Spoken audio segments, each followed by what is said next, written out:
جیسے کہ اسلام نے کئی بد رسومات بند کر دی تھی، تو لوڈیوں والی بد رسم اللہ تعالیٰ نے کس نے؟ تو لوڈیوں والی بد رسم کیوں نہ اللہ تعالیٰ نے بند کر دی؟ بد رسم تو نہیں تھی جو جائز قرار دی خدا نے. جس کو خدا نے جائز کیا وہ بد رسم تو نہیں تھی. میرا مطلب یہ تھا کہ جیسے بد رسم کے وہ حصے جائز قرار دیے جو بد نہیں تھے اور باقی بند کر دیے. میرا مطلب حضور یہ تھا کہ جیسے وہ پہلے ناک اور کان کاٹا کرتے تھے تو اسلام نے اس کو بند کر دیا. ہوگا آپ کا مطلب. میرا مطلب سمجھنے کی کوشش کریں. جہاں جہاں قرآن کریم نے لونڈی کی اجازت دی ہے وہ بد رسم نہیں ہے، وہ معاشرے کی ضرورت ہے، اس لیے اس کو بند نہیں کیا. اس کے سوا جو آتے ہیں وہ سب بند کر دیں.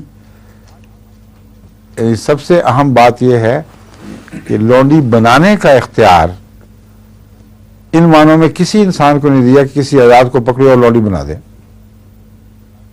رسول اللہ صلی اللہ علیہ وسلم نے سختی سے منع فرمایا ہے کہ جسے خدا نے آزاد پیدا کیا ہے کوئی نہیں ہے جو اسے غلام بنائے.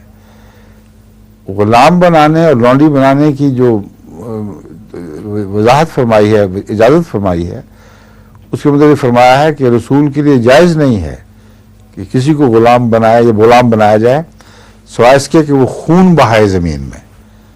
مطلب ایسے حالات پہ مجبور کر دیا جائے کہ بے حد خونریز لڑائی ہو، چپکلش اور جھڑپ نہیں ہے، اور راستہ چلتے لڑائی ہو جائے تو کہو لونڈی بنا لو، یہ بھی اجازت نہیں. ایسی خونریز لڑائی انسان اپنی مرضی سے کر نہیں سکتا جو مدافعانہ بھی ہو ساتھ، کیونکہ حضرت صلی اللہ علیہ وسلم کی تمام لڑائیاں مدافعانہ تھیں. تو لونڈی بنانے کی خاطر تو ہو ہی نہیں سکتی یہ لڑائی. جب ہو جائے تو پھر جو قیدی ہاتھ آئیں ان میں مرد بھی ہوں اور عورتیں بھی ہوں، ان سے کیا سلوک کرنا ہے، ان کو کہاں رکھنا ہے.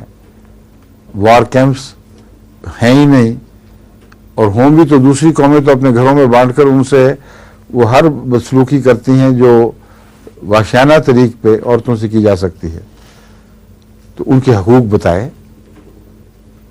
تمہیں گھر میں رکھنے کی اجازت ہے اور پھر ازدواجی تعلقات کی بھی اجازت ہے، مگر ان شرطوں کے ساتھ. اور اگر نہ دیتے تو کیا بنتا؟ پھر بدرسوم پھیلتی، پھر گھر گھر چکلے ہو جاتے.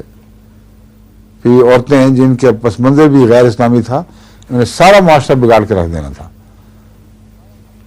اس قرآنی صداقت کا ثبوت جنگ عظیم اول اور جنگ عظیم ثانی میں معین طور پر مل چکا ہے.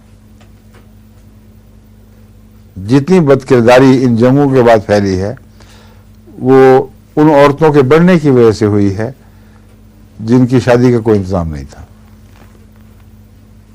ٹھیک ہے، اب سمجھ آئیے بد رسوم کیا ہوتی. شکریہ، جزاک اللہ. السلام علیکم.